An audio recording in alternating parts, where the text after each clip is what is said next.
Welcome back to the channel, guys. It's your boy Zeus, and today we are reacting to the moments that made Ben Shapiro famous. Kindly like and subscribe to the channel, and then let's get into the video. Joining me now in the audience, Shagun Oduolowu. Yo, I remember this guy. I just had to click on it. Okay, it's the Caitlyn Jenner video. I remember reacting to a video like this sometime back. Journalist Zoe Tur, pilot and reporter who herself is transgender, and Ben Shapiro, senior editor, Breitbart News, author of Bullies. Ben, does she deserve this award? For what? For courageously coming forward, for having been an athlete of great prowess and now fighting a new battle. What exactly is the battle? I mean, self-definition is what you do, and my baby's doing it at 18 months old. I wasn't aware that you get a medal for it. To come out transgender is horribly difficult. It is the most difficult thing you can do. I've been overseas, I've flown. As I said in the previous video, coming out transgender is not the most difficult. Look, I said being a space, being an astronaut is the most difficult thing. Going under the sea is difficult. Working on the rig, on the oil rig, is really difficult. Being a doctor is more difficult. Yo, what is this guy talking about? Helicopter missions, surveillance missions. I've been shot, stabbed.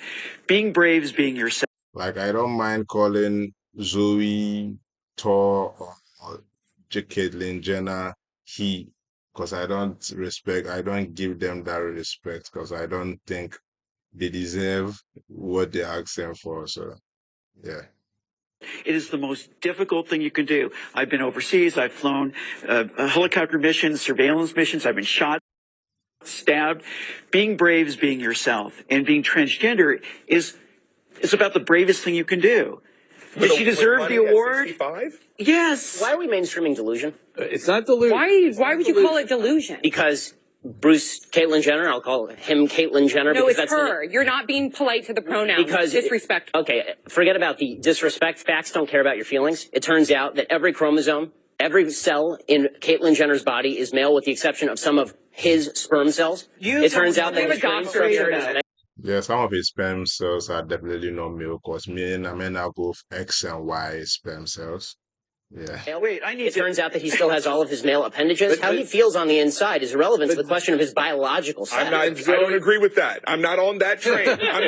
Why is this guy being such a P?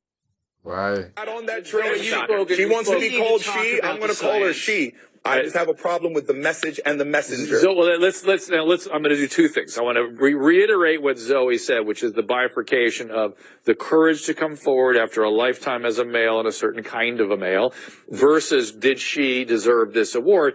Listen, awards, what are award ceremonies except an opportunity to catch some eyes? Especially the ESPN. So, yeah. ESPN, well done, ABC. Yeah. They did exactly what their job was, attract eyes. They did it. That's what award ceremonies are for.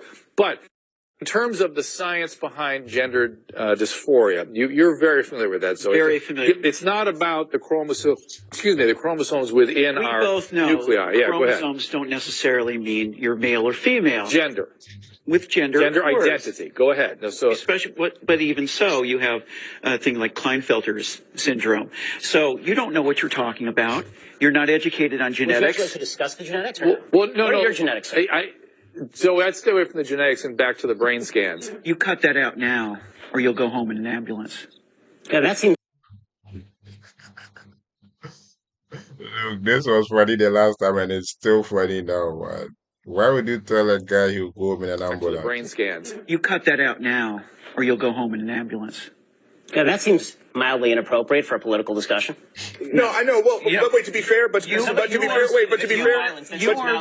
fair, you're actually being rude. And that's not fair. I'm sorry, it's not rude to say that someone who's biologically a male is a male.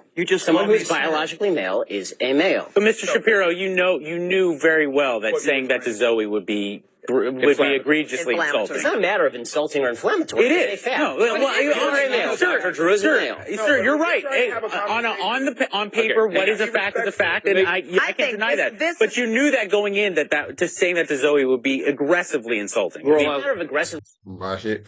It's a debate. Why is he supposed to care if it's insulting? It depends. He would decide to insult him if he respects him. If he doesn't respect him, he would insult him because he's trying to let himself be disrespected. It is. The entire discussion is whether we are embracing mental illness and delusion as a society. That's the entire discussion. No. But Ben Shapiro is editor-at-large at Breitbart.com and the author of Bullies, How the Left's Culture of Fear and Intimidation Silences Americans. So why am I off the rails, Mr. Shapiro? Honestly, Pierce, you've kind of been a bully on this issue because what you do, and I've seen it repeatedly on your show, I watch your show, and I've seen it repeatedly, what you tend to do is you tend to demonize people who differ from you politically by standing on the graves of the children of Sandy Hook, saying they don't seem to care enough about the dead kids. If they cared more about the dead kids, they would agree with you on policy. I think we can have a rational political conversation about balancing rights and risks and rewards of all of these different policies. But I don't think that what we need to do is demonize people on the other side as being unfeeling about what happened in Sandy Hook. How dare you accuse me of standing? The best part about this video is that what was his name?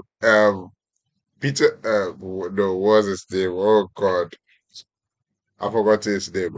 But the journalist actually sat down and listened to him from beginning to end for him to respond. Like, that's good, and I like it. He actually listened to all the criticisms he has about him and then responded. Well, like, that is some dope.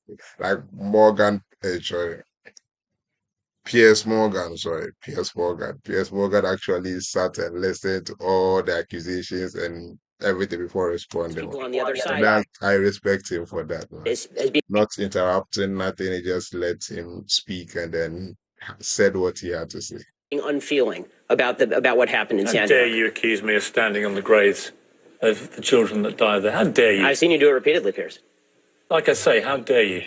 I mean, you can keep saying that, but you've done it repeatedly. What you do, and I've seen you do it on the program, is you keep saying to folks that if they disagree with you politically, then somehow this is a violation of what happened in Sandy Hook. And you have yet, I'd really like to hear your policy prescriptions for what we should do about guns. Because you say that you respect the Second Amendment, and, you know, I brought this here for you so that you can read it. It's the Constitution.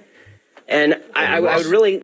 Piers Morgan is not even American. If I CNN, like, not even CNN. Piers Morgan is like British, I think.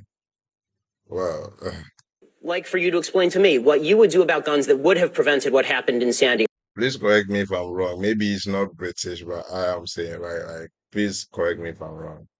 I could check, but you just correct me. Right? If you want to do what you did in the UK, right, which is ban virtually all guns, that is at least... Yes, I knew he was from the UK, man. He's English. Because from the accent, man. It's a fair argument, and we can have a discussion about whether that's something that we ought to do or I've not. made it very clear what I want to do, which is exactly what Mark Kelly wants to do. And in fact, rather than address let's talk about that. Rather than address your comments to me about standing on the graves of children at Sandy Hook, you can address them to Mark Kelly because he agrees with everything that I've been saying because he feels the same way as does his wife. They're gun owners. They both respect the Second Amendment of the Constitution. They don't want to take away anybody's right to defend themselves with guns. They want to take away certain types of guns, obviously. They want to take away...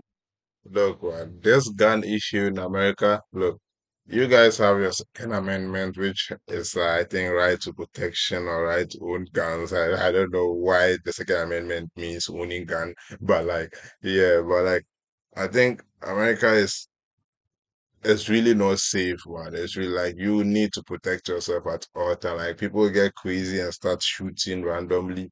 So like for those reasons, I support everyone protecting themselves so that anytime you feel threatened, you can pull a gun out. But not everyone deserves to hold a gun. If you are mentally unsafe, I think you shouldn't hold it. Like even in Ghana, yeah, a lot of people need guns because like anytime you hold a huge sum of money, someone is ready to take that money from you because they feel like they deserve your hard-earned money more than you. Some people in Ghana deserve to hold guns, but like in America, like if all of you can own guns so that no one feels like they are bigger than the other person, yeah, man, because like people need protection, man. You need to protect yourself, man. If you think you feel threatened at all times, you can protect yourself.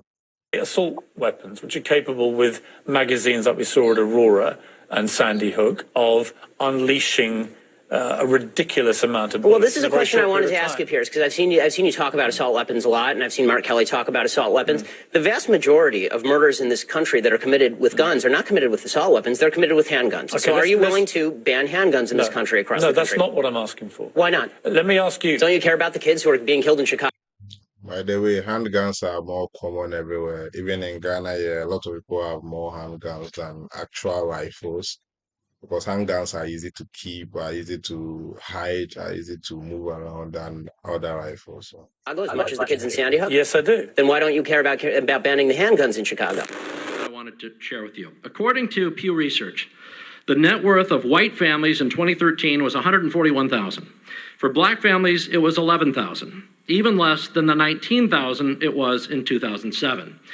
According to economist Edward Wolf of the University of New York, excluding vehicles and other durables, the median black family worth is just $1,700, while 40% of black families have zero or negative wealth.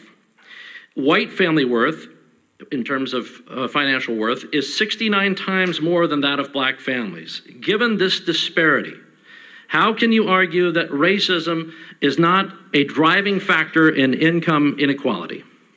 Because it has nothing to do with race and everything to do with culture. And when you have a culture that doesn't, you know what? Explain to me. You explain to me why black kids aren't graduating high school. Explain that one to me.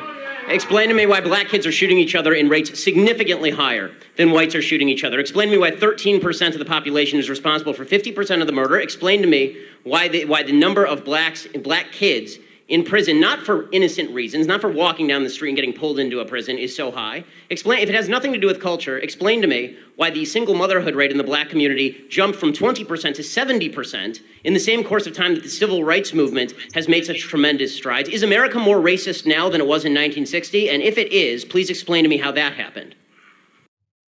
Yeah, I don't live in America, by the way, but I feel like I agree with him in saying that look, black people are the cause of their own problems. Like they cause most of their problems. Like, look, black people have the potential. Like now that everyone is woke, like everything is kind of favoring black people, and they are still having more challenges than ever. Like now, it's even a privilege to be black. Like I said, it's a huge disadvantage to be white these days because now everything you do has to do with race.